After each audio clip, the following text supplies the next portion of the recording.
This alligator has been here all winter.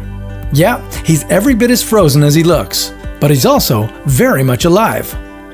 When you've got no warm home to retreat to and no fur or feathers to protect you, sometimes you just gotta go with the flow.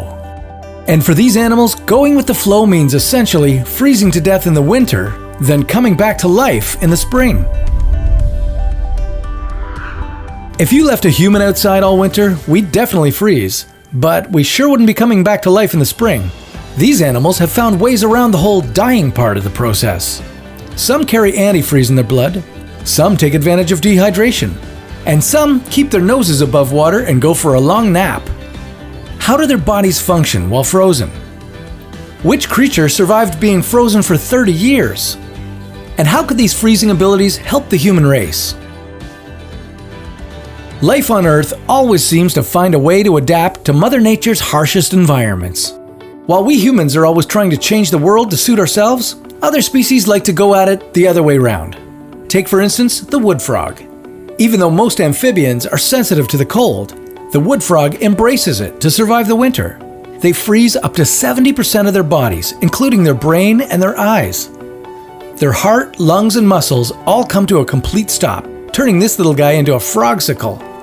Proteins in the frog's body suck most of the water out of its cells and replace it with glucose. In its thick syrupy form, the glucose acts as a type of antifreeze that stops the cells from turning to ice. Once the warm weather returns, their little frog bodies thaw out and water returns to their cells, allowing them to hop away like nothing happened.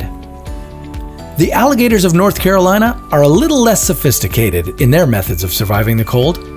As the ponds they call home start to fill with ice, the alligators stick their noses out above the surface, creating a makeshift snorkel to keep going. This allows them to breathe while entering brumation, the reptilian form of hibernation. Their body processes, like their heartbeat and their breathing, slow dramatically, allowing them to conserve energy and stay warm. Then there are the painted turtle hatchlings, perhaps the coolest of the bunch.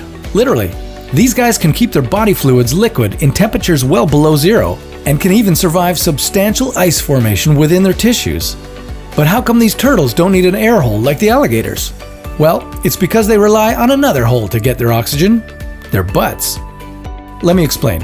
A cold turtle in cold water has a slower metabolism that requires less oxygen for energy. Because their oxygen demand is so low, it can be fulfilled by the water around them. They move pond water across their body surfaces, absorbing oxygen through their blood vessels. And what's the one area where they have a lot of blood vessels? You guessed it, their butt.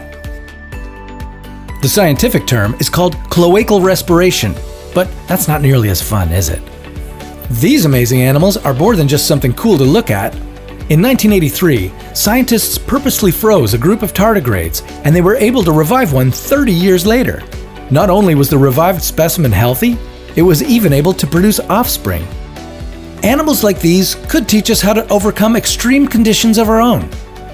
If we can mimic their methods, we could use the process to cryogenically freeze ourselves and travel further into space, or freeze human organs for transplantation. And that's why they're crazy creatures.